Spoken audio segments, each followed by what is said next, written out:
แล้วก็มาลงแรงระดับแพทตินัม4ครับแล้วก็มาแรงอยู่โอ้โหน้องผมด่าโอ้โห no วันนี้เราก็จะมาถ่ายคลิป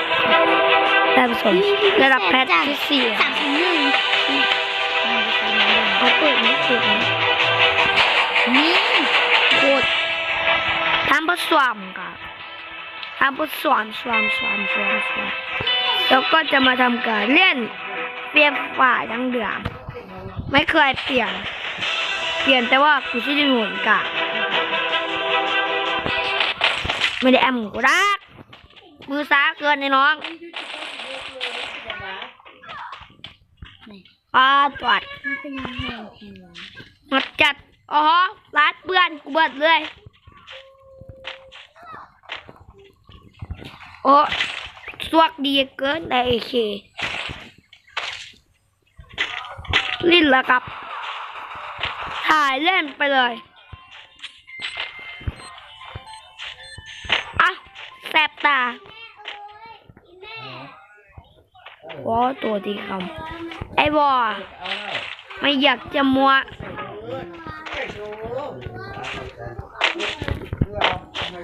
พ่อผมลบกับอันนั้นนะครับ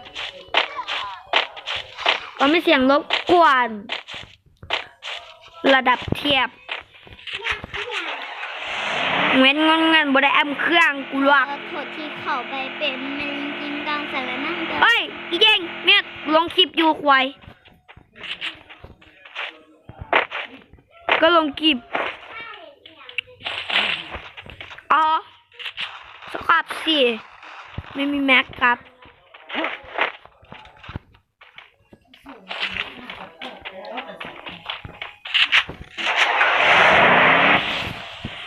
รถกีตามรถจี๊บจังวันนี้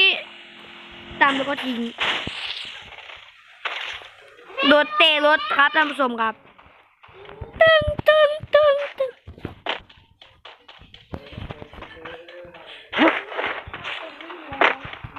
อัปจูเอฟ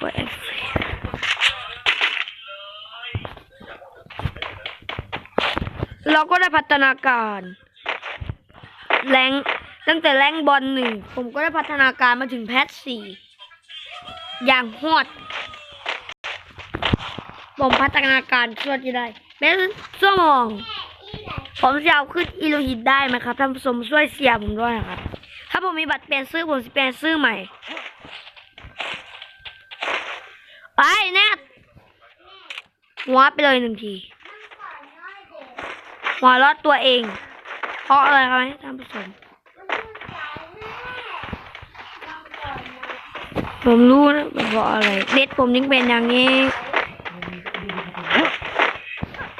ไปเลยเน็ตสายหวดครับเน็ตดูเน็ตผมกับไปจังหวะนี้โดดเขาโดนเข้ามาเขาเจอฟาร์มาเขาเปลี่ยนมาเอาเขาก็เห็น MP40เขาก็ไปบอกเพื่อนเขาก็จูไปก่อนรักษาสายจู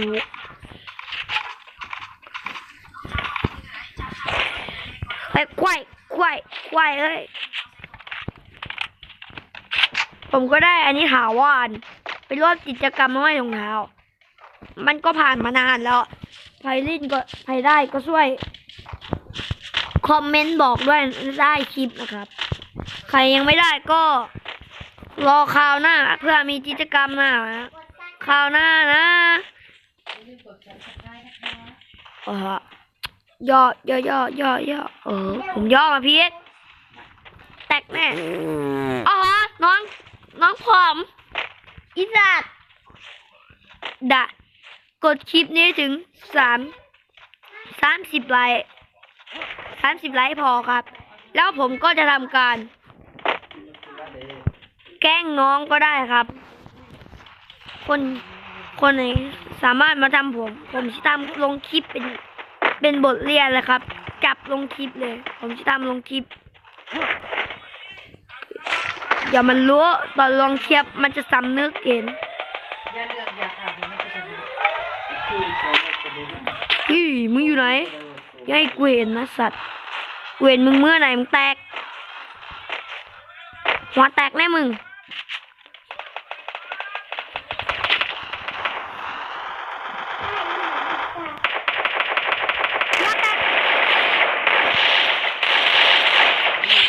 หัวแตก โอ้ตายหลังติดหลังตรงลง หัวแตกหนึ่งครับอ้อย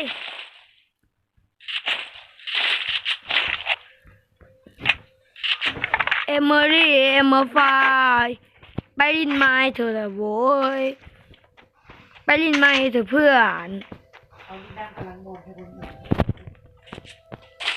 อ่ะน่าจะมีอีกตัวครับท่านผู้ชมครับหัวแตกไปหนึ่งแล้วดูไปลองใช้ MP ที่สูเลยหัวแตกไปหนึ่งเป็นยังไงสอง นี่หลังแม่นี่หลังสมัย อย่างวันนี้เขากระโดดก็น้องผมครับดิ้นทางข้างครับ ไม่ต้องว่ามีเสียงอะไรอะครับ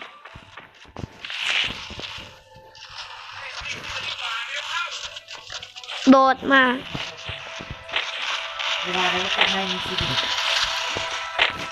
อ๋อท่านผู้ชมดูอะครับไอ้บอลสีโลกแบ่งเพื่อนไหมนะ มึงก็ลงที่นั่นสิ เดี๋ยวโอ้กินเกลือ อ่ะเติมดีกว่าไปคงไม่ดีกว่า ชอบเฉยๆผมสอนไว้ว่า ใครชอบยิงเฉยให้ขยับด้วยอะครับ ยิงนิดนึงก็ขยับด้วยหน่อยครับ เดี๋ยวหัวแตกเหมือนคนเมื่อกี้ครับ ยืนยิงนานเกิน ก็ไม่ขาย ดวนหัวไปรู้เรื่องครับ เราก็ไม่ได้เติมหัว มันจะไปส่องแก้วตามังกรสิ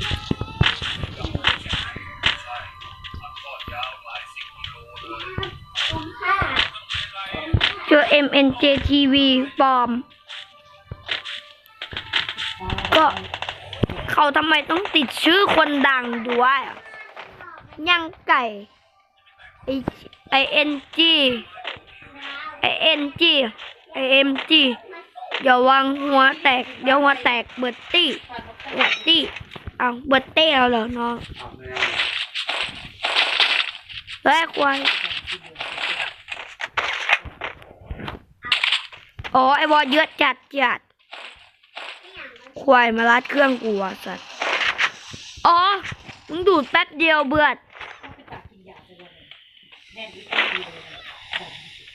เออ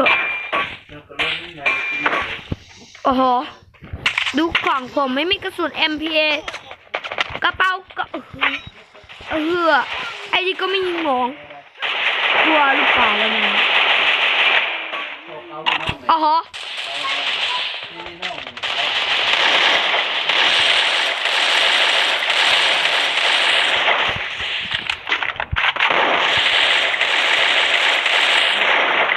ก็เจาะไอ้วอลไปก่อนครับ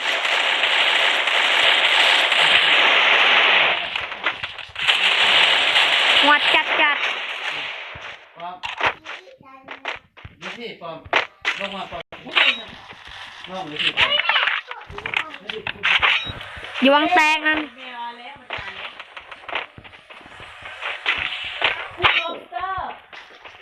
อ๋อเนาะอย่ากวนโอ้ข้างในเหรอเฮ้ยกูเพิ่งมาสวยมึงเอาเลยเหรออ๋อตัวเดียวสัวเอาไว้โยควายจังเลยควายจัดตัวเดียวเอาไม่อยู่ อะไรวะกระสุนปืนหายไปเลยเอาวะกูเจาะไอ้วอนานจัดไม่มีกระสุนให้เอาเครื่องใส่ผมเรียนลิ้นใหม่สายน้องไปเรียนลิ้นใหม่สายน้อง จังเอาไว้พี่เป็นระดับเทียบ ไปเอารอบหนึ่งกลัวไหมวะ อ๋อเขาจะเอาแล้วน้อง ก็ดูเอาดิครับกดเสบียงผมกดเสบียงมาเล่นกับผมนะเนี่ย อยู่ดีเลยน้องสาว ผมว่าที่มาทำคลิปลิ้นแรงระดับแพท4ให้ท่านผู้ชมดู โอ้เสือกมีเพื่อนมาส่วน โอ้โห ผมจัดการให้ท่านผู้ชมเลยจัดการนี่นะท่านผู้ชมครับ124นี่ มันสามารถไปแซมได้นะครับ เดี๋ยวผมทำให้ดูครับ มันยิงเจาะไอ้บอลนานเกิน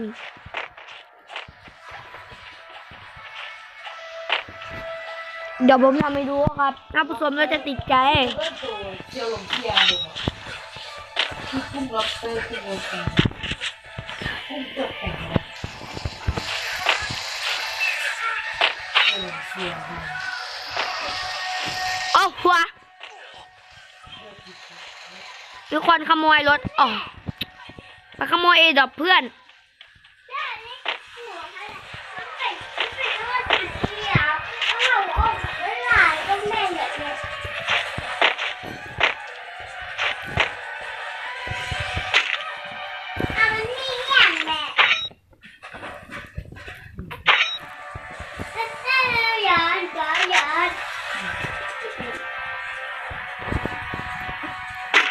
เน็ตมาแล้ว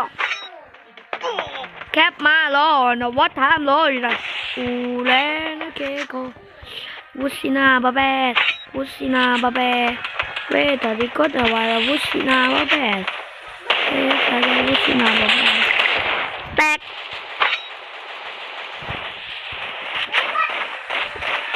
เฮ้บอแม่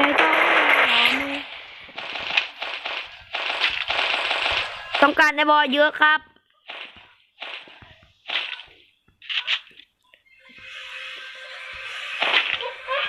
ไอ้บอลกันนอกเลยนะ บอแม่โอ้โหไอ้บอกกันหมอกแม่พูดอย่างโคตรหมดจัดประหลัดออกมะนาวต่างนุษย์มนุษย์ต่างดาวมะนาวต่างนุษย์แล้วมนุษย์ต่างดาว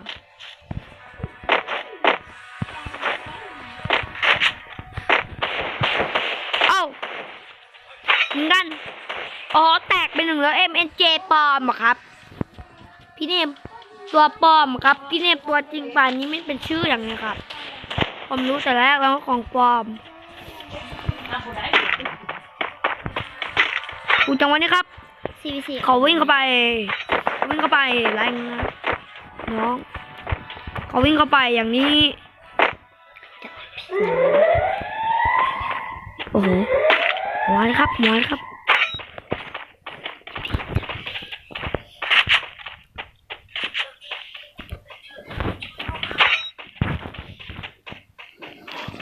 อนเน็ตช่วยด้วยนะคนเสบียงผมเบื่อนะครับกักกันไอพวกควันเสบียงยังกากสำหรับผมไอเจโจไอวอเยอะจัดโอ้กากจัดไอวอเยอะจัดปันกลัวยิงสลบหุ่นปะแตกถอยก็ลูกกระสุนเอาดีครับอ๋อเน็ตบ้าเน็ตมันเอาแล้วครับสวยที่สวยครับคนที่บ้าก็สาวะหลับนะอ๋อตึงมากครับเกมเกือบสุดท้ายแล้วครับเอาเน็ตรถ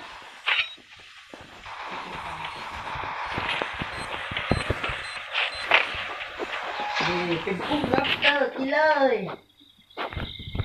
ล็อบสเตอร์ลมควัน อยู่ไหน น่าจะตาย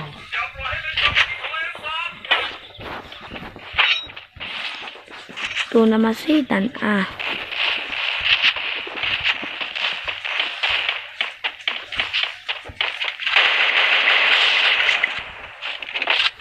อ๋อแล้วตัวสุดท้ายผมไม่ได้ยิงกี่ตัวเลย พื่อนก็หัวจัด พร้อมตัวมาหัวแตกหนึ่ง กู ผมก็เน็ตตัวครับ ก็เน็ต ส่งไปไฟเดียวกัน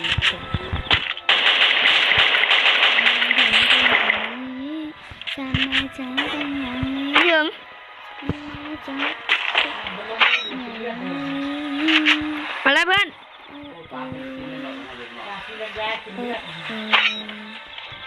มะนาวต่างนุษย์มนุษย์ต่างดาว มะนาวต่างนุษย์ล่ะมนุษย์ต่างดาวมึงวางอะไรไว้ไว้ นี่ครับภรรยาผม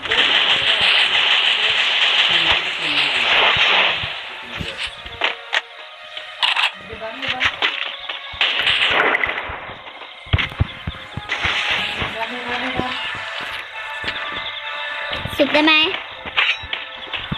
สุกหรือว่าสุกไม่ได้นะครับ แตกแล้วเหรอเพื่อน